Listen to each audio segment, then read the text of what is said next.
Good morning. তোমরা সবাই কেমন আছো? আশা করি অনেক ভালো আছো, আর আমিও অনেক ভালো আছি।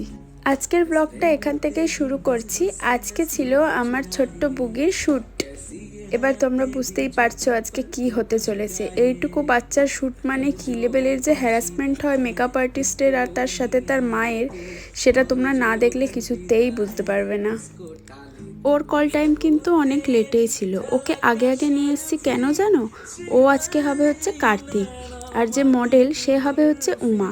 এবার আমার ছেলে যাকে চেনে না তার কোলে কিছুতেই যায় না, তাই যাতে উমার সাথে কার্তিকের একটু পরিচয় হয়ে যায়, একটু ভাব হয়ে যায়, তাই জন্য আমি নিয়ে এসেছিলাম আজকে ওকে অনেকটা তাড়াতাড়ি। আর দেখো, শ্যুটের মা আর ছেলে দুজনে মিলে বসে বসে এখন কেক খাচ্ছে। বেশ ভালোই বন্ধুত্ব হয়েছে দুজনের। এত দুষ্টু বাচ্চা এক জায়গায় বসিয়ে রাখা খুবই দুষ্কর ব্যাপার। ও সারা ঘর হামা দিচ্ছিল আর সমস্ত জিনিস নিয়ে এদিক থেকে ওদিক করে দিচ্ছিল। তাতে যেন ওর আলাদাই একটা শান্তি আসছিল। কিন্তু এরকমভাবে আর কতক্ষণ ওকে নিয়ে কাজ করা যায় তোমরাই বলো এবার। আর আজকের মেকআপ আর্টিস্ট ছিল মিষ্টি। তো আমি মিষ্টিকে যতই বলছিলাম যে আমি ওকে নিয়ে চলে যাই, মিষ্টির ওকে এত পছন্দ হয়ে গেছিলো যে ও বলছিল না না থাক না, ও কিছু তো করছে না। কিন্তু আমার ছেলে কিন্তু যথেষ্ট বদমাইশি করছিল, তাই আমি ওকে ঘরে নিয়ে চলে গেলাম আর খাইয়ে দাইয়ে ঘুম পাড়িয়ে দিলাম যে ও 2 ঘন্টা ঘুমিয়ে নেবে, আর ততক্ষণে মডেলও রেডি হয়ে যাবে। তারপর ওকে আমি রেডি করে দেবো।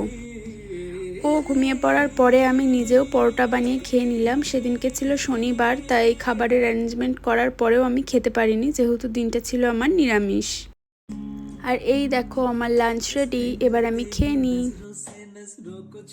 খাওয়া দাওয়া শেষ, রেস্ট নেওয়াও শেষ। বুবু এখন উঠেও পড়েছে, ওকে নিয়ে আমি আবার চলে এলাম মিষ্টিদের বাড়িতে।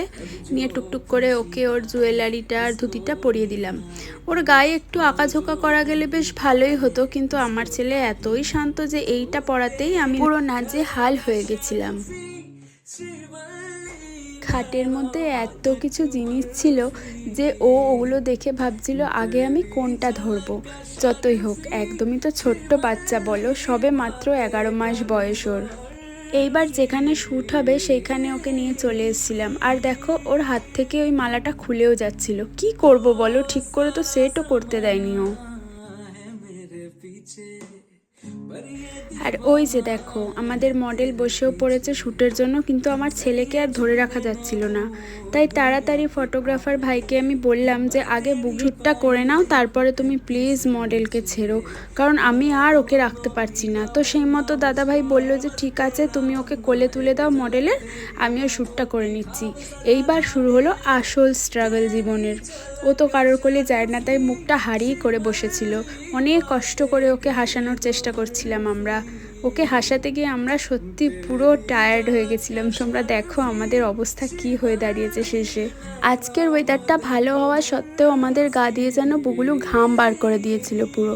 যাই হোক, আজকের দিনটা এরকমভাবেই কাটলো। তোমরা সবাই জানিও যে আজকের ব্লগটা তোমাদের কেমন লেগেছে। এই দেখো, ওর শ্যুট হয়েও গেছে আর ও এখন খালি গায়ে হয়ে হামা দিচ্ছে। জুয়েলারিগুলো খুলতে পেরে ওর জন্য অনেকটা আরাম লেগেছে। ঠিক আছে, চলো টাটা, দেখা হবে আবার সুন্দর কোনো ব্লগে।